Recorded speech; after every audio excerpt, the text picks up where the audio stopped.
Serious. What happens when people who believe they were other kin, vampires, werewolves, or have superpowers can't handle reality? Story 1. Not quite the same as other kin, but similar in terms of total reality denial. I know someone who believed they were a Jedi Master. Our families have a long history, so I know he was bullied relentlessly as a kid. He's always had issues, though, the kind of person you can tell is a little off, but you can't quite put your finger on why. One day, out of the blue, he decided he was a Jedi Master. To his credit, he went all in. He even became a minor nerd celebrity for a while. At first, when people challenged the Jedi thing, asking why he didn't have powers, he'd say, "A Jedi is a mindset, not a power," or sometimes, "You don't know the powers I may have," trying to play it off as a joke. But the guy was dead serious. If he pushed him, he would have a complete meltdown, crying and screaming. Apparently, his parents supported him financially until he got married and had a kid, all while still insisting on the Jedi thing. After that, his wife supported him. Eventually, he got tired of that and left his family to take off with the girl he met at a convention. That's when we cut ties with him. You can be a Jedi all you want, but abandoning your kid is some Sith Lord crap. I should clarify that he was in his mid-20s when he went Jedi. Also, dang, there are more Jedis out there than I thought. I've avoided identifying information in my story, and I'm not providing it because his ex-wife and kid are good people who deserve to move on. If you think you know this guy, I'm sorry that A, I can't confirm it, and B, that you might know this guy. So this Jedi Knight turned into a full-blown Sith Lord faster than a Han Solo castle run. May his empire fall just as quick. Story 2. One of my closest friends, with whom I shared a college house for most of our college years, had a rather unique belief. It was, well, eccentric to say the least. She'd faced bullying throughout her life, and I believed her beliefs were a form of a coping mechanism. What truly fascinated me, though, was her remarkable ability to get people to play along with it, and I couldn't quite comprehend how she did it. The general scenario typically went like this. If she really liked someone, she'd confide in me with a knowing look, suggesting that she believed they possessed special talents. In other words, they had unique abilities. She even once told me she thought I had them, and I just smiled and nodded, saying, "All right, sure." She'd then arrange a meeting, often over lunch, with this person and launch into an elaborate spiel about how she was the last line of defense against a world-ending catastrophe. She could somehow discern their uniqueness and believe she needed their help to battle, not in a literal sense, but more like a astral projection type battles and to safeguard the gates. As a humorous aside, she had given colors to these gates, cyan, magenta, yellow, and black. I jokingly referred to them as the printer gates once, which actually annoyed her. Surprisingly, instead of running away, people would show up at our apartment to discuss these battles and other related matters. My best guess is that she was adept at identifying individuals with vivid imaginations who like outsiders. Honestly, she might have been a great cult leader. Nowadays, she works in IT, and we still maintain regular contact.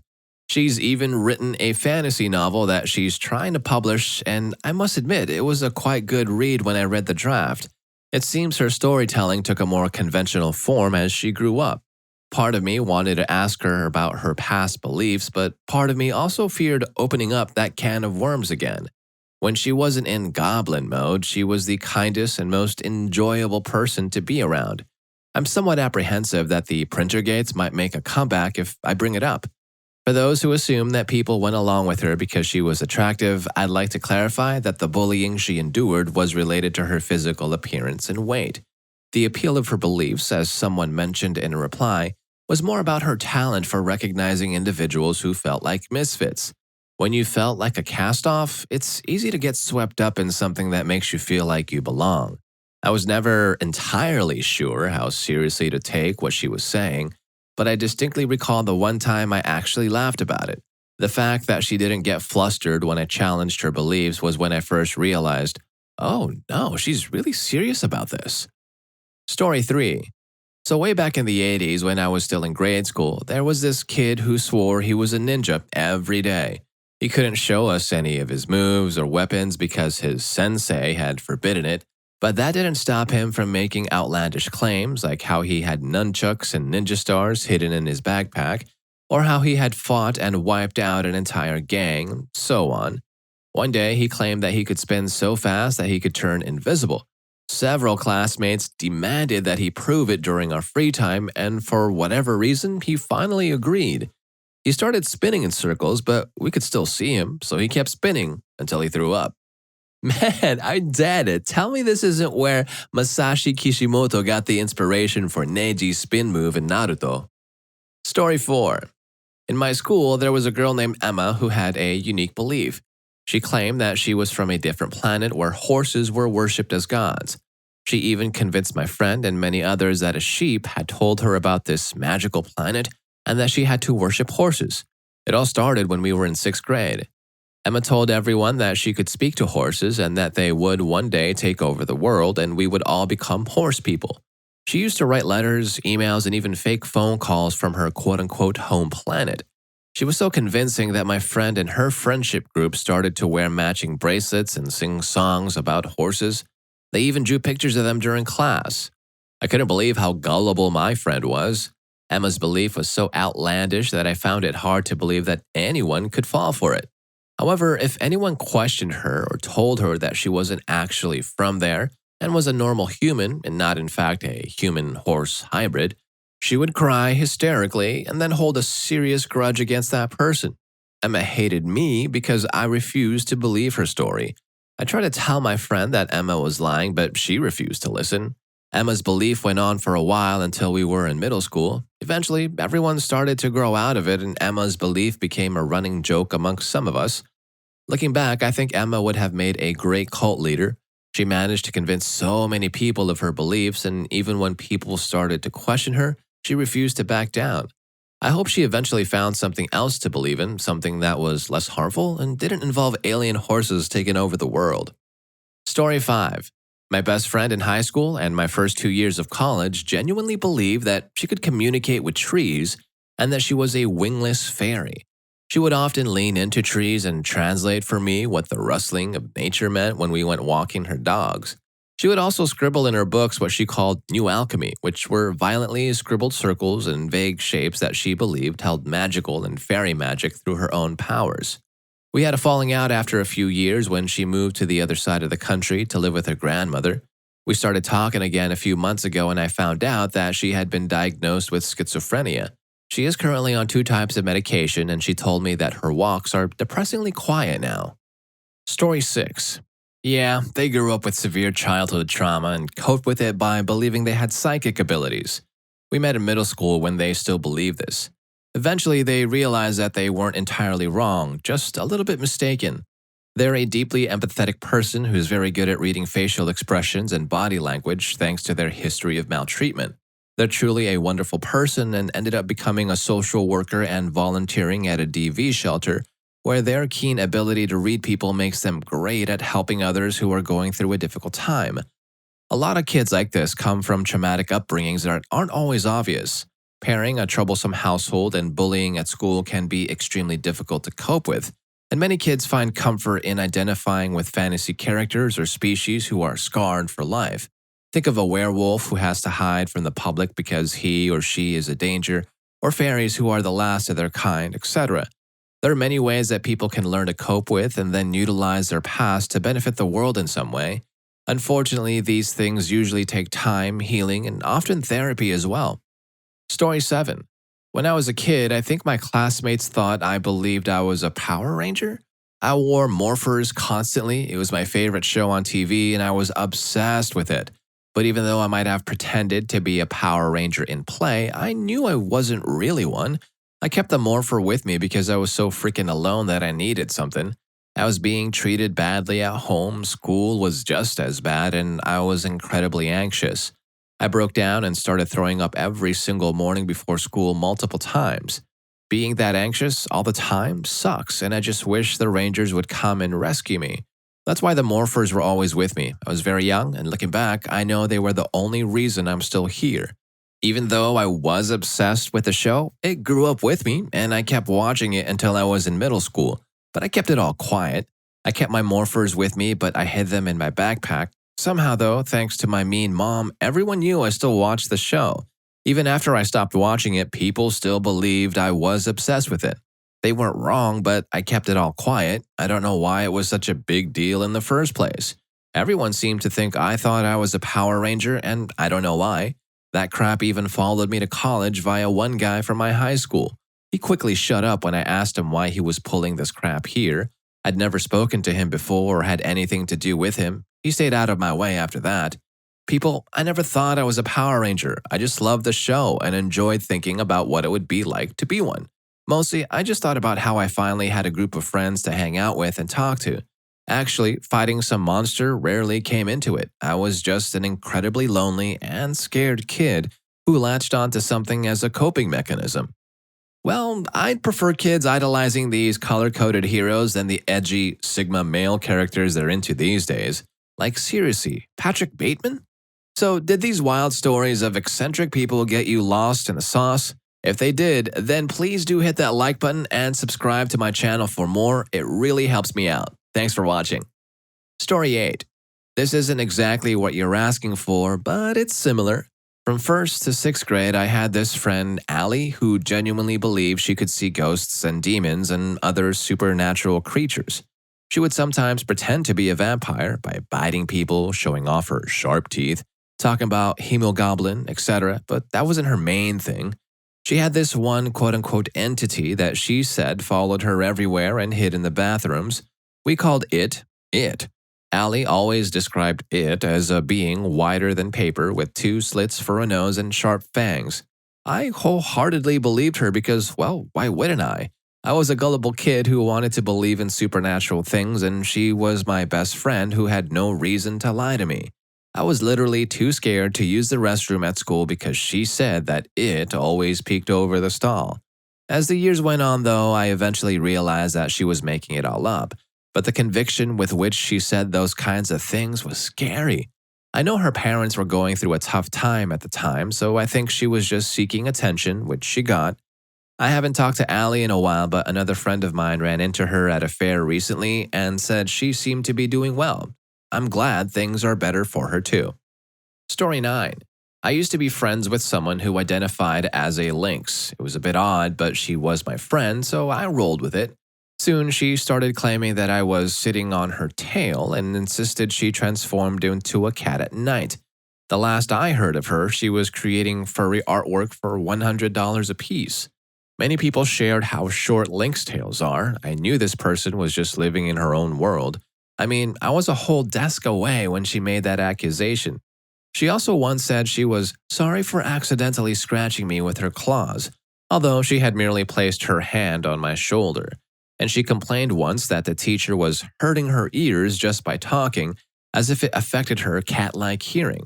Another time, she attempted to go a week without glasses to prove her eyes were becoming more cat-like. She barely lasted an hour. Lastly, she tried to start a furry Therian club. Her pitch was something like, join our group to unleash your inner animal. Yes, she even used the word cult. Story 10.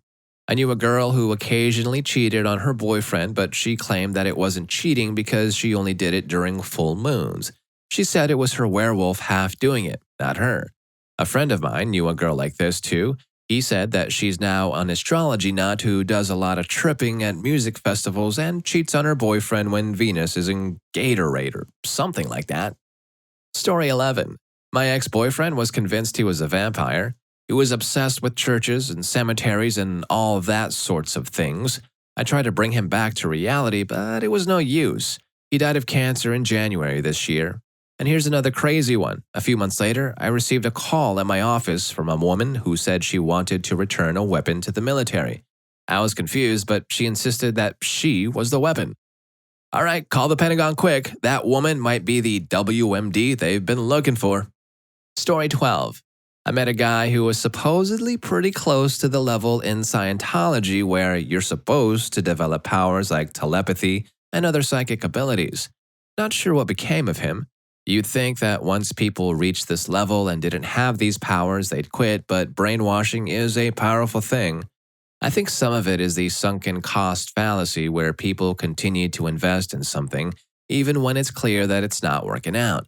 And some of it is gaslighting, where the church makes people doubt their own sanity and judgment. If you're not getting what you thought you would out of Scientology, the church tells you that it's your fault because you're just not doing it right. This kind of manipulation can be very effective in keeping people trapped in a cult. Story 13. My cousin used to believe that she was a werewolf.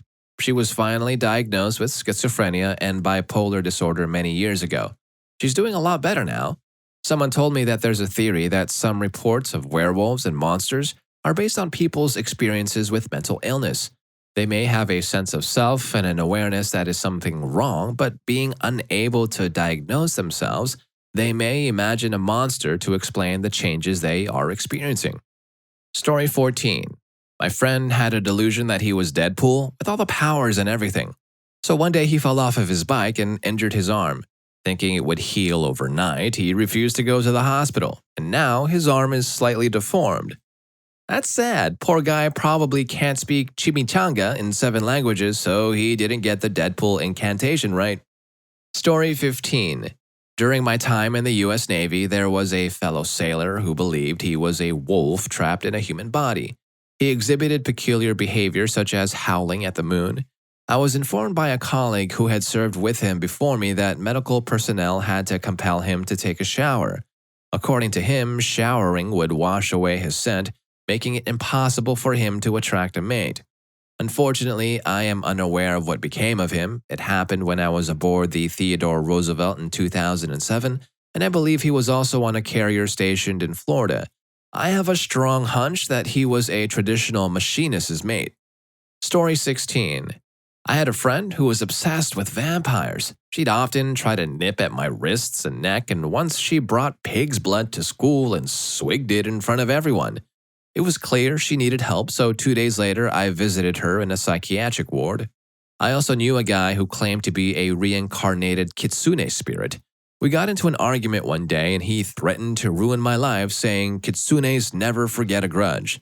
Mythologically, kitsunes are known for being vengeful. He went on to spread lies about me to everyone he knew and even gaslit another friend into cutting off contact with me. Occasionally, I'll run into someone online who has fallen for one of his many lies. Story 17. I went to school with a girl who behaved like a dog, so she'd bark and pant and even paw at people. However, in class, she answered questions like a regular student, only to finish with a playful bark. This peculiar behavior continued for 3 years. And you might be wondering, did she actually produce dog-like barking sounds, or was it more like saying, Thomas Jefferson was the 3rd president, oh, and woof? Well, she is fully committed to her character. It started with pitiful yips. Over time, she became quite proficient at mimicking a dog's bark, which was a bit unsettling. I forgot to mention that she'd also crawl on all 4s and occasionally jump up against friends using her 2 front paws. Recently, I decided to look her up on Facebook, and to my surprise, she has a respectable job and seems perfectly normal. Teenagers can be really quirky. I bet that girl wished Nevermore Academy was real. I mean, think about it. She could have studied there and howled at the moon with other werewolves. Story 18. I actually went to high school with a lot of people who had eccentric personalities and eventually grew out of them. I remember one girl specifically who, based on her Facebook page, has not grown out of her unique personality. She claimed to have multiple personalities, her main 2 being herself and a 200-year-old British vampire. We lived in the US and she would put on a British accent and everything. It seems she has found a kindred spirit though, and they're planning a rather extravagant vampire wedding. Good on them. A lot of people have speculated that she might have a personality disorder, and I don't know her mental health history, so I truly have no clue. To me, it just seemed like she really liked vampires and wanted to live in a world where she believed in them. She was able to switch to her vampire personality whenever she wanted, but I shouldn't speculate on anyone's mental health, and either way, I hope she's doing well. Story 19. Years before we had goths and new age spirituality, I managed an occult bookstore. I met all sorts of interesting people there, including wannabe vampires, werewolves, fae, and more. Sometimes it felt like I was running a Dark Shadows convention, and I used to date one of the store's patrons, a 6-foot Texan woman who claimed to be a vampire. She wasn't too crazy, but towards the end of the relationship, she was getting a bit too bitey. Some say the shop just appears one day on a chilly autumn wind carried on a gust of frail, ghostly leaves and crooked finger-like tree branches. Employees aren't hired so much as found. One day you wake up and there you are, amidst the dusty shelves and the evocative scents of sage and myrrh, painted tarot faces with arched Michael Aquino eyebrows staring down at you. You listen to a buxom goth girl tell you all about her nocturnal activities when the moon is full, the night is cold, and the hour is late.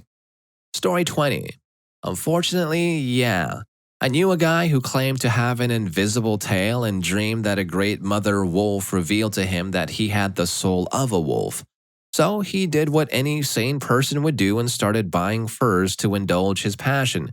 He showed me eBay links on Facebook and explained that it was one of the only 2 ways he could entertain himself. Last I heard, he was in Alaska working with sled dogs and engaged to a woman, but he refuses to have physical intimacy with her because doing it with a human is disgusting to him. Just writing about it makes me want to drink. I cannot believe this dude actually found a way to make a living out of his fantasy. Now that's some next level dedication, bro. Hey there, y'all. If you've watched this all the way through, I know you're gonna love what's your satisfying dads when did you learn that your kid wasn't yours? Story 5 is complete bonkers. Don't sleep on it, and thank you for watching this one. I'll catch you at the next one.